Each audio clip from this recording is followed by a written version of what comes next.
Bonjour à tous, je vous propose un petit rappel mise à jour, comment on fait pour prendre l'image, l'ISO, le fichier ISO par exemple de Ubuntu 20.04 LTS sur une clé USB ou sur une carte SD avec ou sans un adaptateur SD USB, tout ça pour avoir une clé live USB depuis laquelle on va pouvoir redémarrer un ordinateur et lui demander d'installer Linux sur un ordinateur. Alors je précise que pour le biais de l'exercice, moi j'ai formaté ma clé USB, c'est une clé USB de 8 Go octets. Bon ben je vais commencer par la rentrée. Donc là j'ai mon ISO, mon fichier ISO que je veux monter sur ma clé USB. Donc tout simplement je fais clic droit, ouvrir dans un terminal. Donc vous voyez mon ISO, je l'ai mis dans téléchargement ISO. Bon. Et je tape sudo gnome disque et j'oublie pas de rajouter un S, espace, entrée. Là on me demande de taper le mot de passe, administrateur, voilà, ça m'ouvre là. Donc faites attention à surtout pas vous tromper de disque, ça c'est mon disque de mon système, le disque dur de mon système, 1 Tera. Elle est là ma clé, vous voyez qu'elle est complètement vide. Pour monter l'ISO, il faut cliquer sur les trois petits points là, ici, c'est simple. Restaurer l'image disque. Je clique sur restaurer l'image disque. Là, j'appuie ici, là. OK. Et je vais chercher mon ISO, mon fichier ISO qui est dans le dossier ISO, lui-même inclus dans le dossier téléchargement. Je clique sur ouvrir. Voilà, j'ai bien mon ISO. Et j'appuie sur démarrer la restauration. Restaurer. Et voilà, ça peut prendre quelques minutes. Donc voilà, c'est terminé. Ça vient tout juste de terminer. Donc vous voyez qu'il a créé une partition avec l'image montée.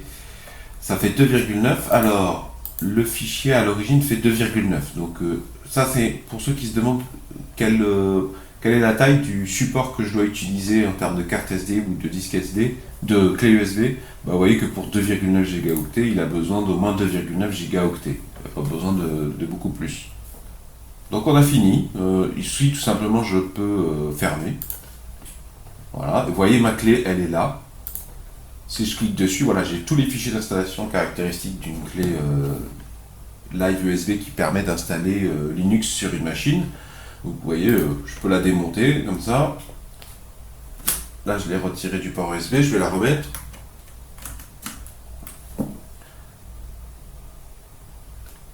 Voilà.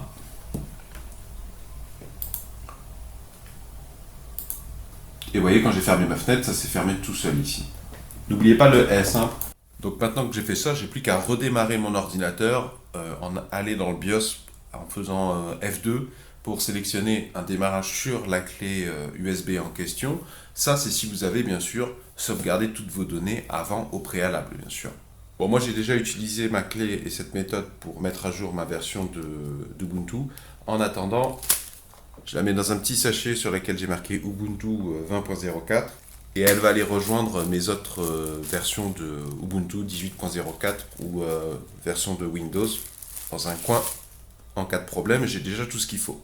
Je vous mets la commande sudo espace gnome disk dans la description sous la vidéo. Elle remplace la fonction, le paquet unetbootin que j'utilisais plusieurs années en arrière et qui est la raison pour laquelle je fais cette vidéo. C'est une mise à jour. Avant, dans ma tête, j'ai unetbootin et j'ai tendance à oublier que maintenant il faut passer par gnome disk pour les utilisateurs de Linux Ubuntu en tout cas. Là, c'est la version 20.04 LTS que vous avez vue. J'espère que ce petit rappel pourra vous être utile. Si vous appréciez ma démarche de partage de solutions, pouvez-vous mettre un pouce vers le haut, s'il vous plaît. Pouvez-vous mettre un j'aime. Si vous aimez collecter les solutions aux problèmes de la vie quotidienne, je vous souhaite la bienvenue. Je vous propose de vous abonner à la présente chaîne YouTube.